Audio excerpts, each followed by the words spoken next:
Perbedaan mencolok ya pasti gratis ya kalau kuliah di sini. Gratis ini sejauh apa? Kalau syarat kuliah minimal? Kuliah S1 di sini itu, jadi kalau lulusan SMA harus.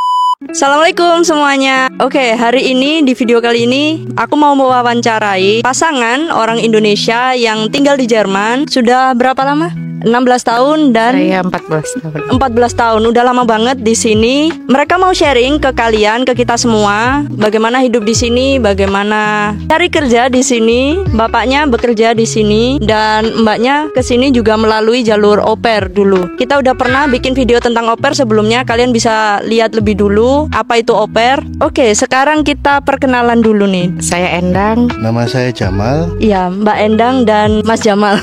Enaknya panggil Mas atau Pak nih? Mas aja karena kita dari Cirebon. Oke. Saya juga dari Cirebon. Mau tahu dulu nih, kalian kok bisa ada di Jerman dan kenapa memilih Jerman? Kalau saya terinspirasi dari guru bahasa Jerman saya waktu SMA. Jadi waktu SMA tuh ada mata pelajaran bahasa asing, ada bahasa Jerman, bahasa Jepang, bahasa Arab. Kami dapat bahasa Jerman kelas 10. Kebetulan saya dan suami itu satu alma mater. Aha. Jadi beliau kakak kelas saya. Oke. Beda 2 angkatan. Tapi kita ketemunya di sini. Terus memutuskan ke Jerman? Ya, karena beliau guru bahasa Jerman saya ini banyak cerita tentang anaknya yang beliau kirim untuk au pair di Jerman. Oke. Lalu memutuskan untuk au pair juga, mencoba. Iya. Itu tahun berapa au pair? Tahun 2010.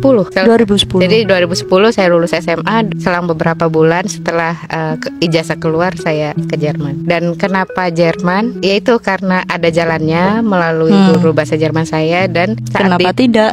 Iya, kenapa tidak gitu. Saat ditanya mau kuliah kemana, agak kelimpungan karena bapak saya petani, ibu saya di rumah. Jadi bapak saya menyanggupi mungkin ya kalau saya memutuskan untuk kuliah di Indonesia.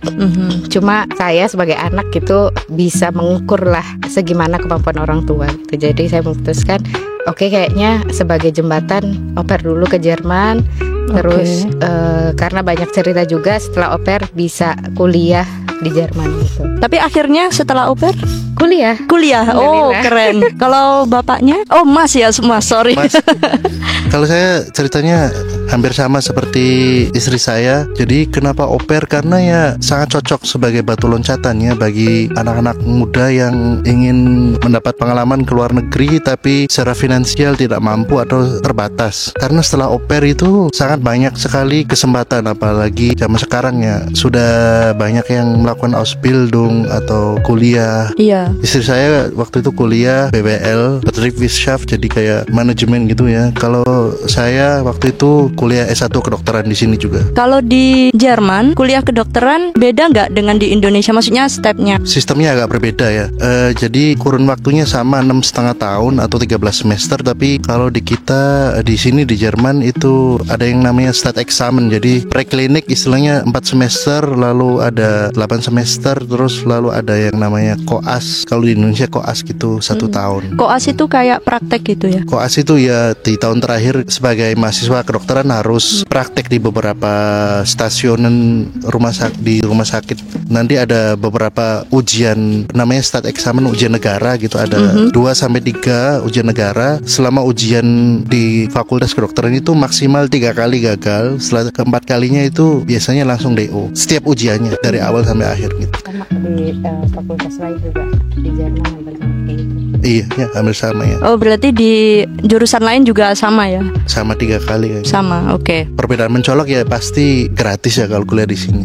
Gratis ini sejauh apa? Hampir di semua negara bagian itu gratis dalam arti per semester. Contohnya di Universitas Gießen, dulu saya di Universitas Gießen, untuk setiap jurusan itu tidak membedakan berapa biayanya ya. Jadi contohnya waktu itu saya bayar 260 euro per semester itu per semester. Biaya administrasi, dapat kartu perpustakaan, transportasi satu provinsi. Jauh lebih murah ya dari di Indonesia. Iya, duit segitu tuh istilahnya kita kerja 2 2-3 hari aja di weekend itu dapat ya untuk 1 semester itu. Yang mahal mungkin ya biaya hidupnya di sini ya. Tapi untuk mengcover biaya hidup juga, itu pengalaman saya dulu itu sebagai mahasiswa nih, pendapatannya itu bisa hampir melebihi gaji bersih Ausbildung sekarang. Rata-rata per bulan.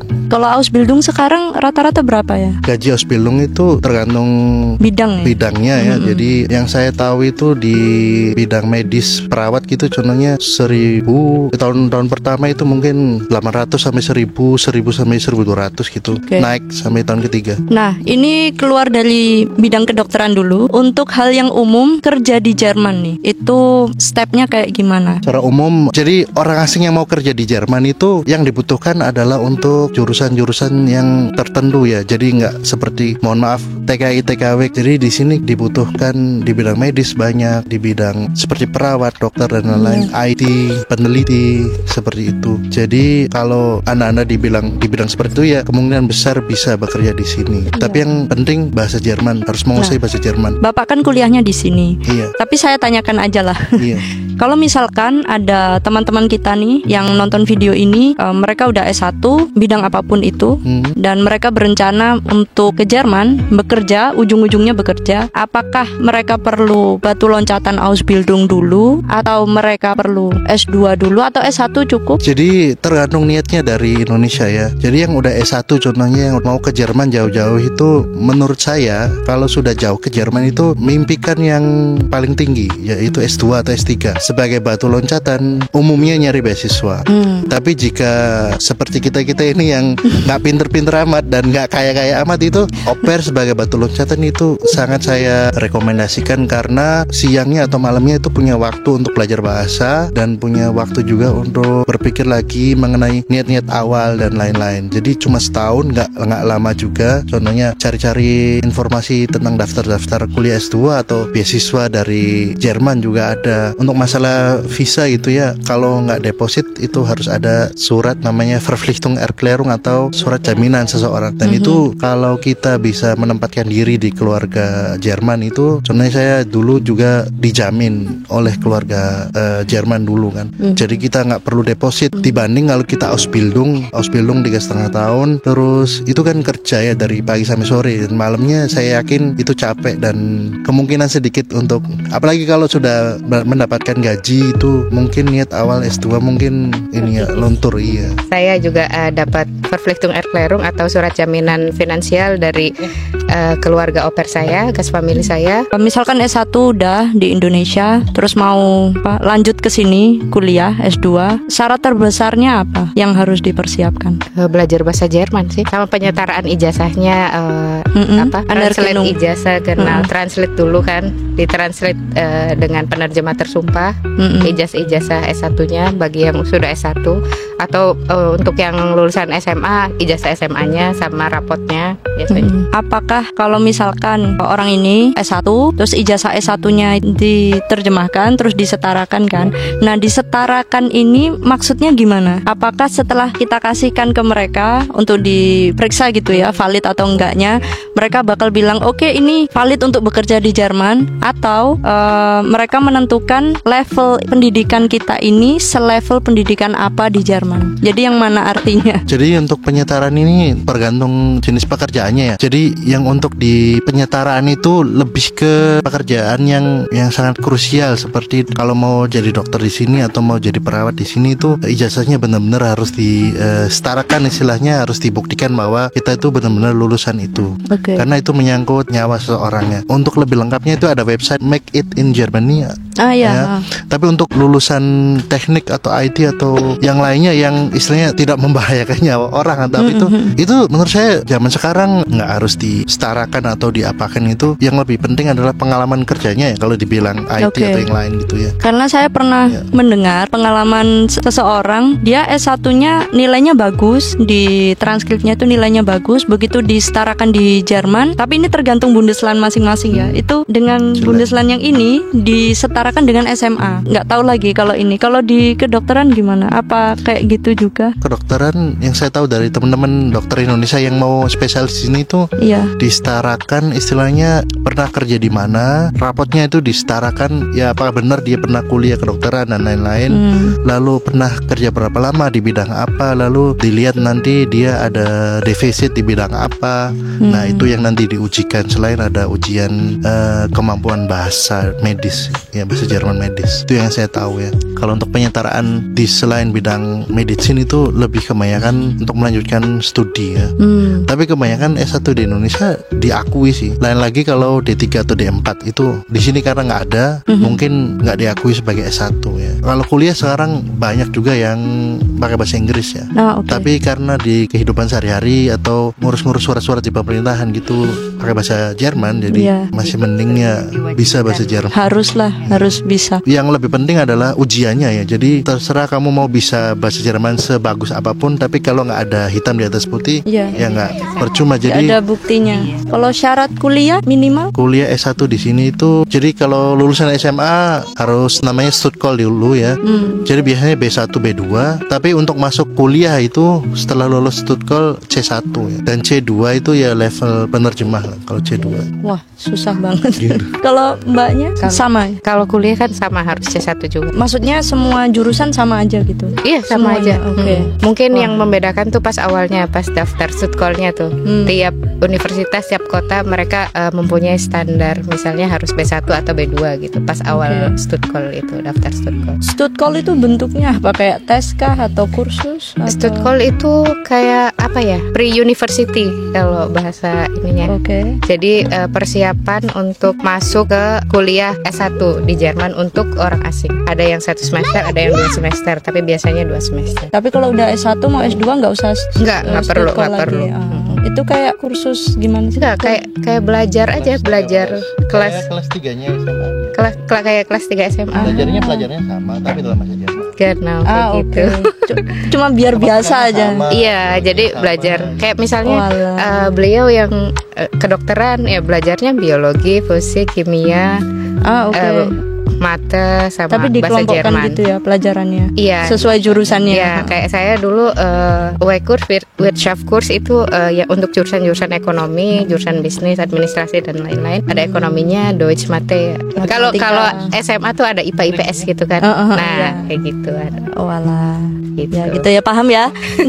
Kalau suka dukanya di Jerman selain sebagai orang yang bekerja, orang yang kuliah dan muslim juga, gimana di Jerman? Kalau pengalaman saya pribadi dulu pas mulai kuliah itu kan nyambi kerja karena saya pakai hijab gitu. Jadi awal-awal agak kesusahan dan jujur nggak pede.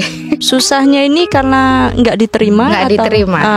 Betul. Jadi ya harus rajin-rajin nyari aja ya. Betul. Kalau masnya gimana? Suka dukanya selama di Jerman, baik dalam pekerjaan dan sebagai muslim mungkin? Suka duka orang kerja ya, yang namanya orang kerja sukanya kalau di sini life work balance-nya bagus. Sabtu Minggu libur. Kalau dokter kadang-kadang harus kerja ya. Tapi per tahun itu 30 hari libur, 6 minggu ya. Itu kan untuk liburan ke Indonesia bisa, atau kemana-mana keliling Eropa gitu. Dukanya ya jauh dari keluarga itu jelas. Untuk masalah sebagai muslim sendiri, yang penting kan sholat 5 waktu. Kalau istirahat siang, alhamdulillah selalu bisa sholat zuhur. Kalau dinas juga menyempatkan diri sholat gitu. Teman-teman juga udah tahu saya muslim dan saya sholat 5 waktu. Untuk masalah sholat Jumat sampai sekarang kalinya kalau dinas itu kebanyakan saya ngambil hari Kamis ya, 24 jam kerja itu supaya hari Jumatnya libur seperti itu. Punya pesan atau saran untuk teman-teman kita di Indonesia yang entah mau kuliah atau mau kerja ke Jerman gitu, silahkan. Untuk ke Jerman itu harus jelas ya mau ngapain.